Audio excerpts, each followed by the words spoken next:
먼저 우리 찬양해 주신 찬양팀 그리고 우리 성가대 진심으로 감사드리고요. 또 영상 준비해 주신 교회 영상팀 감사하고 특별 연주로 수고해 주신 우리 지덕수 형제 감사하고요. 네, 감사하고요. 그리고 우리 간증해 주신 우리 소정자매 진심으로 감사하고 아주 너무 잘해 주셨죠? 박수로 한번 해주십시다. 감사합니다. 오늘은 12월 20일입니다. 1년 중에서 아주 귀한 날, 뜻깊은 날인데요. 그 이유는 오늘이 바로 제 생일이기 때문에 그렇습니다. 네, 박수가 없네 별로. 네, 박수는 돈도 안 들고 건강에 좋다고 그러니까 많이 치시고요. 선물은 사양합니다. 근데 박수는 열심히 쉬어야 됩니다.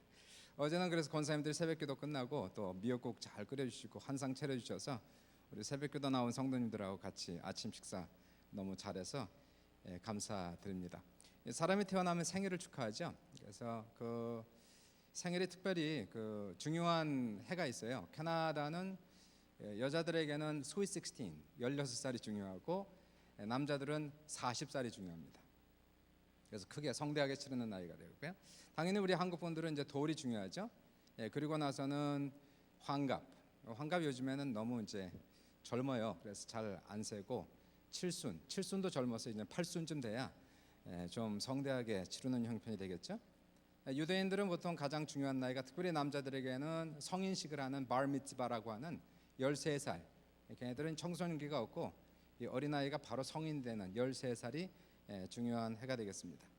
성탄절은 당연히 예수님의 생일을 축하하는 그런 날이 돼서 이날은 교회 모이고 예배드리고 예수님의 탄생을 기념하는 그날이 이 성탄절이 되겠습니다.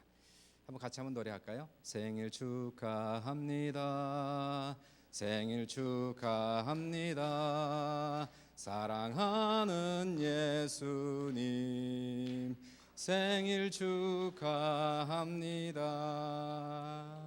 아멘. 할렐루야. 예수님의 생일은 언제가 중요할까요? 예수님의 생일은 매년 중요합니다. 그 이유는 오늘 제목이 뭐냐면 가장 특별한 탄생이기 때문에 예수님의 생일은 매년 중요합니다. 오늘 한번 성탄절을 배경으로 일어난 성경 말씀 한번 읽어보고 그리고 예수님의 탄생이 다른 사람의 탄생보다 훨씬 더 특별한지 가장 특별한지 한번 살펴봤으면 좋겠어요. 마태복음 1장 18절에서 25절 성경이 떴는데요. 우리가 한번 교독하겠습니다. 예수 그리스도의 나심은 이러하니라 그의 어머니 마리아가 요셉과 약혼하고 동거하기 전에 성령으로 잉태된 것이 나타났더니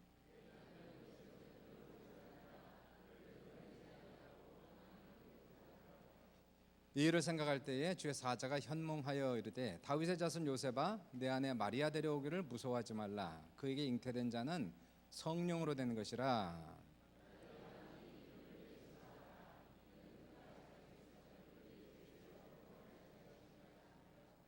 이 모든 일이 된 것은 주께서 선지자로 하신 말씀을 이루려 하심이니 이르시되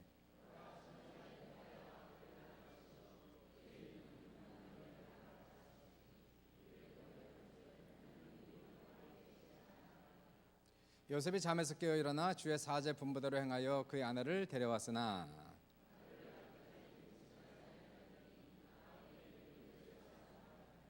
여기까지 보시면요.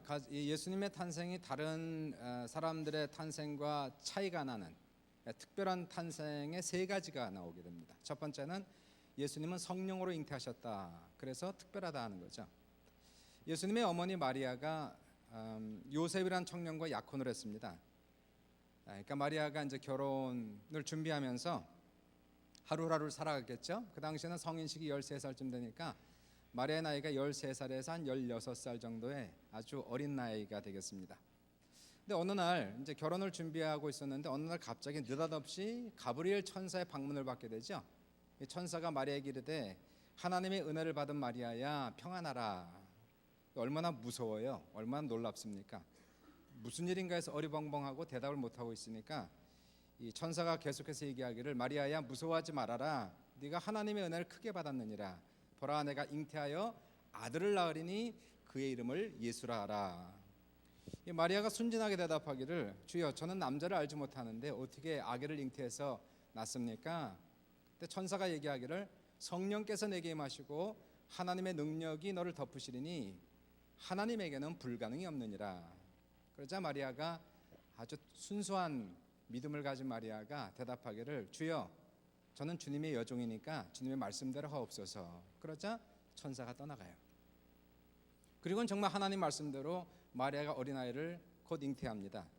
한 달, 두 달, 석 달쯤 지나니까 아기가 도는 것을 느낄 수가 있었고요. 그리고 6달쯤 지나니까 배가 정말로 부른 것이 보였습니다. 마리아가 아기를 가졌다는 소식이 동네에 퍼졌고요. 작은 동네였습니다.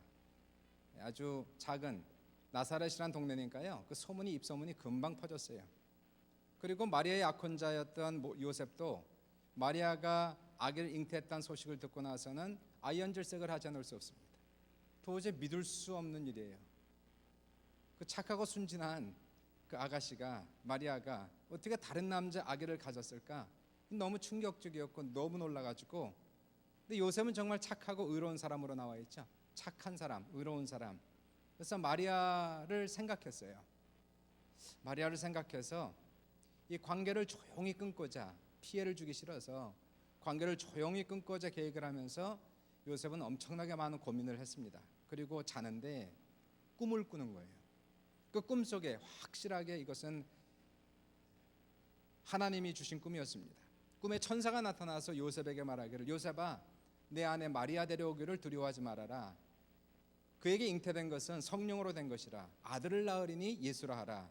이는 그가 자기 백성을 그들의 죄에서 구원할 죄심이라. 이 모든 것은 하나님께서 이미 예언하신 것들이 이루어진 것이니라. 요셉이 꿈에서 깨어나 마리아를 집으로 데려와요. 그러나 요셉은 마리아가 아기를 낳을 때까지 손대지 않습니다. 관계를 맺지 않습니다. 거의 이제 9개월쯤 되었을 때, 거의 만삭이 되었을 때, 하필이면 그때 인구조사라고 황제의 명령이 전국에 떨어지는 겁니다. 요셉의 고향은 베들레헴이거든요. 그래서 고향 베들레헴에 가서 호적해야 됩니다. 서둘러서 요셉은 마리아를 데리고 나사렛에서 베들레헴까지 내려오는데 마리아에게 당나귀를 태워서 베들레헴으로 가게 돼요. 베들레헴에 도착했을 때 이미 마리아는 진통이 시작됐습니다. 이 젊은 요셉, 약 16세쯤 되었을 듯한 이 요셉이 얼마나 이곳저곳을 뛰어다니며 방을 구했을까요? 방을 찾을 수가 없는 거예요. 왜냐하면 온 동네가 호적하느라 온 사람들이 너무너무 많아서 여관도 없었고 방도 하나도 없었습니다. 할 수 없이 요셉은 마리아를 데리고 소나 말들을 두는 외양간으로 가서 거기서 아기를 낳죠. 아기를 헝겊으로 싸서 구유, 여물통에 둡니다. 그때가 새벽이었어요. 얼마나 누추합니까? 험복, 누추하고 외롭고 슬픈 그런 장소였어요. 그 어린 주 예수 놀 자리 없어 그 귀하신 몸이 구유에 있네. 저 하늘 별들도 반짝이는데 그 귀하신 예수 골 위에 자네. 마리아와 요셉이 외로움과 서글픔에 있었는데요. 바로 그 이른 새벽에 목동들이 찾아오는 거예요. 이 목자들이 한밤중에 밖에서 양을 치고 있는데 많은 천사들이 그들에게 나타난 겁니다. 그리고는 천사들이 얘기하되 큰 기쁨의 소식을 너에게 전하노라. 오늘 너희를 위하여 구주가 나셨도다. 그리고는 천군 천사가 나타나는데 한밤중이 마치 낮처럼 환하게 밝아오더니 찬양이 나옵니다. 지극히 높은 곳에서는 하나님께 영광이요 땅에서는 사람들 중에 평화로다. 이 소식을 듣고 목동들이 천사들이 얘기해 준 대로 베들레헴에 가서 강보에 쌓인 그리고 구유에 놓인 아이를 찾아보니까 정말 아기 예수가 거기 누워 있는 겁니다. 요셉과 마리아에게 천사들의 방문한 소식을 얘기하고 아기 예수님께 엎드려 경배하고 돌아가게 돼요. 이 성탄절을 보시면요, 이 성경에 나온 성탄절 전후에는 놀랍고 신비한 일들이 아주 많이 일어납니다. 예수님이 역사의 중심이시고 우주의 중심이기 때문에 그분이 움직이면 우주 전체가 움직이는 거예요. 마치 대통령이 움직이면 모든 경호원들이 다 따라가지 않습니까? 한 사람이 움직이면 온통 온 시내가, 온 나라가, 전국이 움직이듯이, 많은 경호원이 따라가듯이 예수님이 움직이니까 먼저 천사들의 움직임이 활발해집니다. 가브리엘 천사가, 수많은 천사가, 천군 천사가 바쁘게 발빠르게 움직이고 있는 모습을 보게 되고요.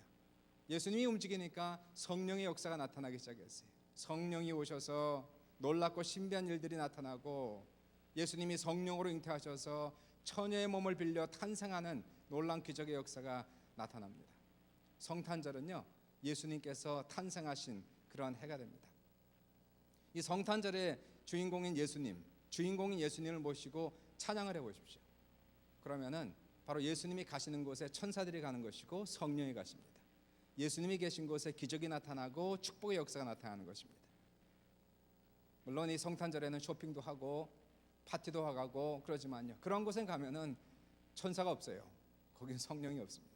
물론 그런 것을 하지 말라는 게 아니고, 그런 것도 하지만 정작 성탄절의 주인공인 예수님, 그분을 마음에 모시고 그리고 그분을 찬양하는 곳에 천사들의 좋은 소식이 전해지게 되고요, 성령의 역사하심이 우리의 삶 속에 찾아오기 때문에 성령이 오시면 불가능한 것이 가능케 되고 기적의 역사가 나타납니다. 그러므로 이번 2015년 성탄을 맞이해서 역사의 주인이시고 성탄절의 주인공 되신 예수님을 여러분의 심령 속에 잘 모셔주시기를 주님의 이름으로 축원합니다.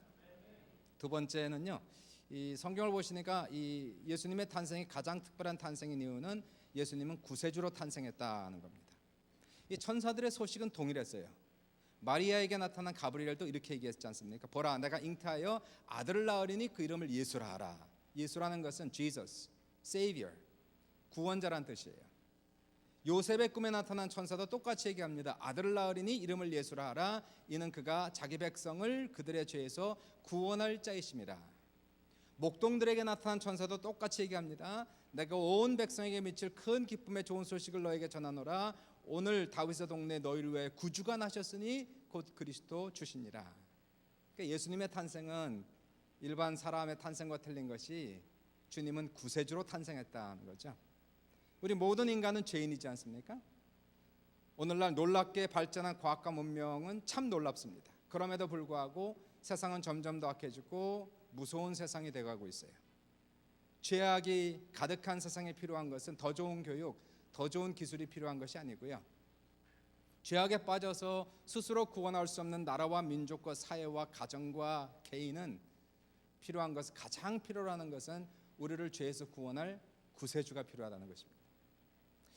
우리 사람들은 전부 살기 위해 태어나죠. 다 살기 위해서. 신생아들은 얼마나 생명이 강한지 태어날 때 두 손을 불 끈지고 아 하고 태어나요. 그리고 참 기적이, 놀라운 기적이요, 한 번도 배워본 적이 없는데, 한 번도 가르친 적이 없는데 희한하게도 눈을 감고 엄마의 젖꼭지를 찾으면 빨기 시작합니다. 그거 누가 가르쳤나 몰라. 이건 뭘까요? 죽기를 싫어하는 인간의 본능이 작동하고 있는 것이 아닐까요? 그러니까 세상에 태어난 우리는 죽기 싫어합니다. 본능적으로 죽기를 싫어해요. 우리는 본능적으로 생존하고 싶은 마음이 있는 거죠. 더 나아가서 그냥 사는 것이 아니라 더 잘 살고 싶고, 더 오래 살고 싶고, 더 장수하고 싶고, 더 성공하고 싶고. 맞아요? 그건 우리의 본능이고 우리는 그것을 부인하지 않습니다. 하나님도 우리가 그렇게 잘 살길 원하고, 오래 살기 원하고, 건강하기 원하고, 성공하기 원합니다. 하나님이 원하시는 소원이 그거죠. 여러분 모두를 주님의 이름으로 축복합니다. 하나님의 뜻대로 우리의 삶이 풍성해져서 2016년도 새해를 맞이하여 우리 특별히 노인분들은 무병장수해 주시고, 우리의 가정이 평안하고 여러분의 모든 생활이 형통하시기를 주님의 이름으로 축원합니다. 새해 복 많이 받으세요. 하나님의 뜻을 따라. 그런데 우리는 살기 위해 태어났는데 예수님의 탄생은 목적이 틀리다는 거예요. 예수님은 살기 위해 태어난 게 아니라 죽기 위해 태어났다는 겁니다. 그분은 성공하기 위해 태어난 것이 아니라 종이 되기 위해서 태어났다는 것이에요. 그분은 하나님 나라를 위해서 결혼도 하지 않으셨습니다. 나이 30살에 사역을 시작하셨고요, 그리고 딱 3년을 일하셨습니다. 3년밖에 없었기 때문에 그분은 쉬지도 않고 잠잘 시간도 없었어요. 일하고 섬기셨어요. 불쌍한 사람이 너무 많았어요. 가난한 사람, 병든 사람이 너무너무 많았어요. 주님의 눈에는 불쌍한 사람만 보였고 가난한 사람, 병든 사람밖에 안 보였어요. 그분은 그러한 곳에 늘 가셨습니다. 그들을 고치기 위하여, 축복하기 위하여, 그들의 인생을 회복시키기 위하여, 외로운 자에게 친구가 되어주기 위해서 주님이 가신 곳에 늘 기적이 따라왔어요. 왜냐하면 주님이 가시면 천사가 가고 성령이 따라가니까. 병자들이 고침받고 가정의 기쁨이 회복되고 물이 변하여 포도주가 되고 죽은 사람이 살아나고 가난한 사람 먹여주시고 주님이 만지는 사람마다 기적이 나타나서 슬픔과 고통에 있는 사람들이 자유와 기쁨을 만끽하고 하나님의 은혜와 축복과 은총이 소나기처럼 부어진 놀라운 역사가 나타났어요. 33살이 되셨을 때 예수님은 자기의 길을 가졌습니다. 본인의 사명, 죽는 사명이었어요. 잘 살고 오래 사는 사명이 아니라 죄인들을 위해서 죽어야 되는 구세주의 사명이 있었습니다. 예수님은 자기를 구원할 수 있는 능력이 있었음에도 불구하고 죽음의 길을 선택하시고 가셨습니다. 예수님은 그 십자가의 길을 피하지 않기 위해서 많이 기도하셨어요. 겟세마네 동산에서 밤새도록 기도하면서 아버지여 나의 뜻대로 마시고 아버지의 뜻대로 하옵소서 기도하고 그 길을 피하지 않으셨어요. 기도하신 후에 새벽같이 그는 군병들에 의해서 잡혀갔습니다. 사람들이 예수를 붙잡아 법정에 세웠을 때에 우리는 다 같이 변명하지 않습니까? 변호하지 않습니까? 예수님은 한마디도 하지 않으세요. 항변하지도 자기 변호도 하지 않습니다. 수많은 사람들이 거짓말로 예수님의 죄를 지적했을 때에도 한마디도 하지 않으셨어요. 사람들의 눈에는 마치 죽기를 작정한 사람처럼 보였습니다. 아니, 죽기를 작정한 사람이었습니다.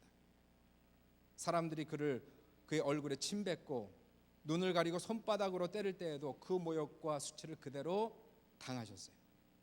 군병들이 채찍을 때리고 가시관을 씌우고 군화로 짓밟을 때에도 고통을 삼켰어요. 그리고 손과 발이 십자가에 매달려 모든 피를 쏟으시고 구세주의 사명을 다하셨어요. 죄인들에게 필요했던 것은 바로 누군가 희생이 필요했던 겁니다. 인간이 우리가 죄인이기에 우리가 죄값을 치루어야 마땅하지만 우리는 죄값을 치를 능력이 없으니까 모든 사람이 죄인이고 모든 사람이 저주를 받았고 모든 사람이 지옥의 형벌을 받을 운명에 처했기 때문에 이러한 죄에서 이러한 저주에서 우리를 해방시킬 수 있는 분은 예수밖에 없었기 때문에 이러한 죄인들의 죄를 당신의 몸에 스스로 짊어지시고 십자가에 올라가서 징벌과 형벌을 우리 대신 받으시고 우리 대신 죽으셨다는 거죠. 주님의 죽으심으로 말미암아 죄값이 청산됐어요.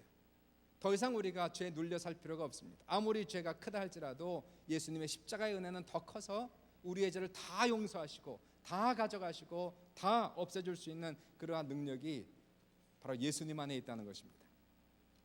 그러므로 이 성탄절은요, 성탄절에는 우리의 구세주로 오신 예수님을 마음에 영접하는 거죠. 우리의 마음과 우리의 인생이 과거의 많은 죄악 때문에 많이 더럽고 추할지라도 예수가 오시면은 거룩해진다는 사실이에요. 주님이 오신 것은 구유였습니다.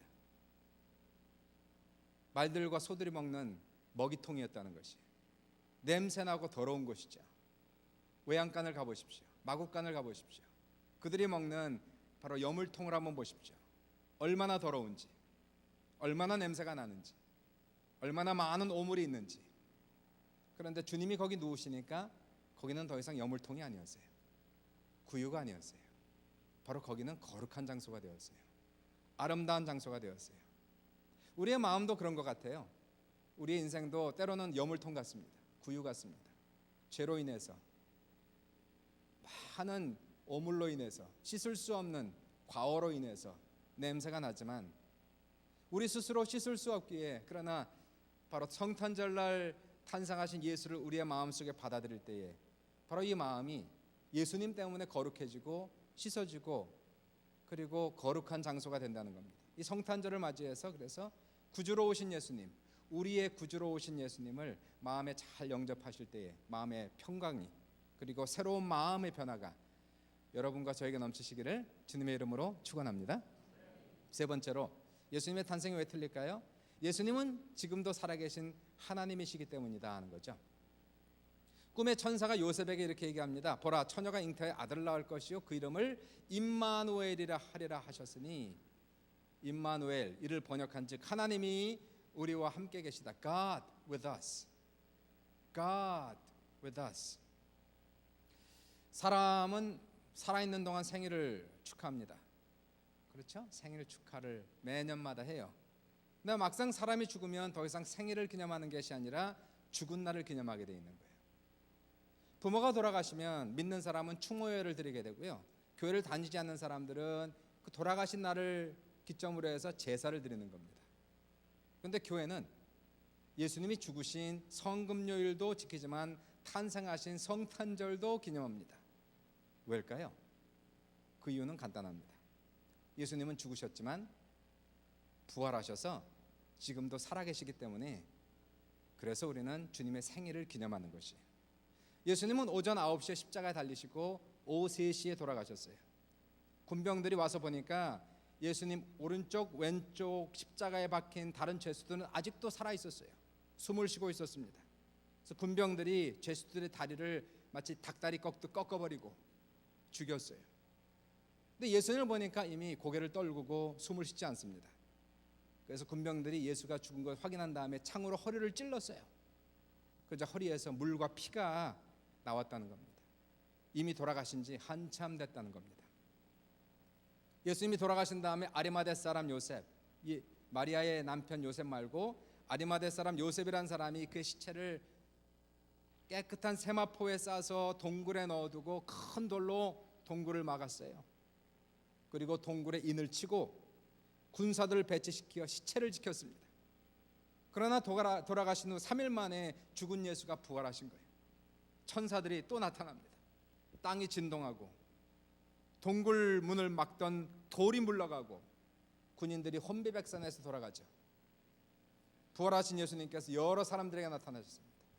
사랑했던 막달라 마리아에게 나타나셔서 부활한 몸을 보여주시고, 사랑했던 제자들에게 나타나셔서 부활하신 몸을 보여주시고, 사랑하신 500여 형제들에게 나타나셔서 부활하신 몸을 보여주신 후에 그들이 보는 눈앞에서 승천하여 하늘로 올라가신 것이에요. 예수님이 살아계시기 때문에 우리는 생일을 기념하고 있어요. 살아계신다, 이게 보통 큰 은혜가 아닙니다. 그분이 살아계시고 우리와 함께 하시기 때문에 바로 예수를 모신 사람에게는 절대 절망이 없습니다. 인생이 힘들잖아요. 어려울 때가 있잖아요. 절망스러울 때가 있지 않습니까? 앞이 안 보일 때가 있지 않습니까? 너무 힘들 때가 있지 않습니까? 그런데요, 예수를 모신 사람, 하나님이 나와 함께 하신다는 확신이 있는 사람에게는 절대 절망이 없어요. 절망이 변하여 희망이 되는 것입니다. 죽은 자를 살리신 하나님이 나와 함께 하시는데 그분이 도와주시면 무엇이 불가능하겠습니까?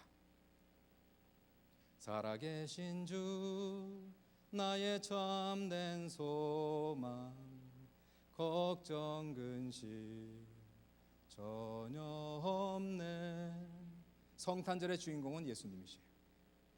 성탄절은 하나님이시지만 인간 되신 예수님, 하늘의 왕이지만 인간의 종으로 오신 예수님, 거룩하신 분이지만 죄인을 위하여 구세주로 오신 예수님을 찬양하는 날이에요. 예수님은 지금도 살아계셔서 우리는 생일을 축하합니다. 지금도 이 자리에 계셔서 보이지 않지만 이 자리에 하나님이시니까요, 보이게 오시는 것이 아니라 영으로 오시기 때문에 이 자리에 계신 예수님을 이 시간에도 우리는 찬양하고, 이러한 예수님을 우리의 마음속에 영접할 때에 놀라운 기적이 나타나는 이유는 예수님이 우주의 중심이기 때문에, 하늘의 왕이기 때문에, 왕이 가는 곳은 바로 많은 경원들이 따라가는 거예요. 예수님이 가신 곳은 천사들이 수행합니다. 예수님이 가시는 곳곳마다 성령님께서 같이 가십니다. 예수님이 가신 장소가 거룩한 장소가 되는 것이에요. 그러므로 우리가 예수님을, 이 자리에 계신 예수님, 우리가 힘든 게 아니에요. 예수님이 하늘을 버리시고 이 땅에 내려, 우리가 하늘까지 올라가는 게 아니라 그분이 하늘을 버리시고 이 땅에 내려오시고 어디까지 오셨을까요? 여기까지 와 계신 거예요. 그러니까 우리는 열심을 내서 그분에게 가는 게 아니라 단지 내 마음 앞에까지, 하늘을 버리고 내 마음 앞에까지 찾아오신 예수님, 십자가에 죽으시고 부활하셔서 영이 되셔서 이제 내 인생 속에 찾아오신 하나님께서 노크를 하시면서 누구든지 내 음성을 듣고 문을 열면 내가 그에게로 들어가 그로 더불어 먹고 그는 나로 더불어 먹으리라 라고 말씀하고 있어요. 그분을 영접할 때에 우리의 심령이 구유 같을지라도 예수를 모신 곳이 거룩한 장소가 되고요. 그분을 모실 때에 그분과 함께 천사들의 방문이 오고 좋은 소식이 따라오는 것이고요. 그분이 오시는 곳에 성령이 오셔서 죽은 자를 살리시는 놀라운 기적의 역사가 우리 속에 나타나기 때문에 성탄절 맞이했어요. 파티 가세요. 쇼핑하세요. 가족 모임 하세요. 그러나 그것은 성탄절의 주인공은 아닙니다. 성탄절의 주인공은 바로 우리의 구세주로 오신 예수 그리스도. 이 자리에 와 계세요. 여러분의 마음에 가까이 와 계십니다. 우리는 마음만 열면 그분이 오시고 우리를 거룩하게, 깨끗하게, 정결하게 하나님의 자녀로 만드시고 천사들의 좋은 소식을 주시고 성령이 임재함으로 우리의 삶 속에서 불가능한 일들이 가능케 하는 놀라운 기적의 역사가 이번 성탄절을 맞이해서 역사의 주인공이요 성탄절의 주인공인 예수님을 우리의 마음속에 모셔드리는 귀한 우리 모두 될 수 있기를 주님의 이름으로 축원합니다. 잠깐 기도할까요?